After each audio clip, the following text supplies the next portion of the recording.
Nimekuja kwa ajili ya kumwakilisha Mheshimiwa Waziri wa Viwanda na Biashara, Mheshimiwa Judith Kapinga, ambaye ndio mgeni rasmi kwenye huu mkutano mkubwa na ni muhimu sana kwa ajili ya maendeleo ya uchumi na maendeleo ya biashara, maendeleo ya uwekezaji.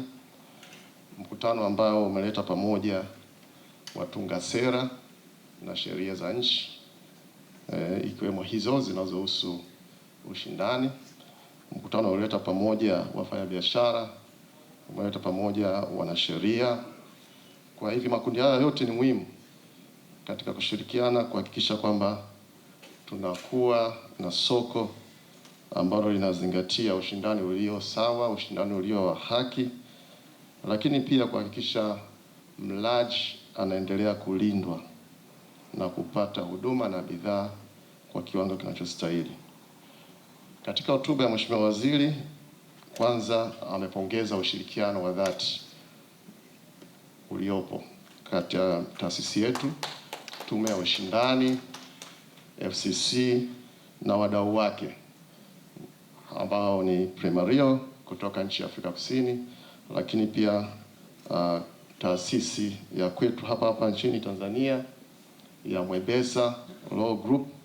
Ushirikiano huu ndio ambao Mheshimiwa Waziri anausisitiza kwa taasisi zetu za Wizara ya Viwanda na Biashara kuhakikisha zinashirikiana kwa karibu na washirika wa sekta binafsi na sekta ya umma katika utekelezaji wa majukumu yao.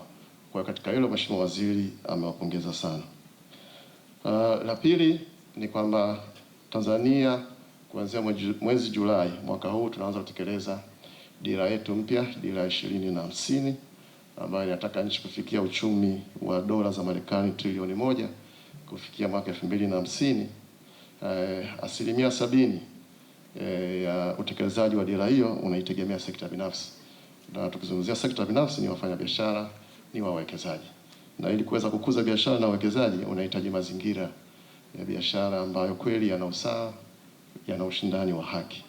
Kwa hivi mkutano huu wa leo, kwa kuzingatia kuwa taasisi yetu FCC ilianza kufanya kazi tangu mwaka 2007 na mwakani wanatimiza miaka 20, ni mkutano mzuri wa kuweza kuwakutanisha wadau pamoja, kubadilishana mawazo na kupeana ushauri wa namna gani wa kuhakikisha kwamba mazingira yetu ya biashara yanazingatia ushindani wa haki. Na nimewaeleza kwamba FCC inafanya kazi vizuri katika kuhakikisha kumlinda mlaji, lakini pia kuweka mazingira shindani. Nimewapa mfano kwamba FCC tangu ianze kazi mwaka 2007 imesikiliza mashauri ya miunganiko, makampuni ambayo yanaomba kuunganika, basi FCC inachambua na kuhakikisha kwamba miunganiko hiyo haiendi kuathiri soko, haiendi kuathiri walaji. Na FCC tangu 2007 imepokea maombi 847 ya maombi ya muunganiko, na katika maombi hayo maombi 704 yaliidhinishwa bila masharti na maombi 91 yaliidhinishwa kwa masharti maalum.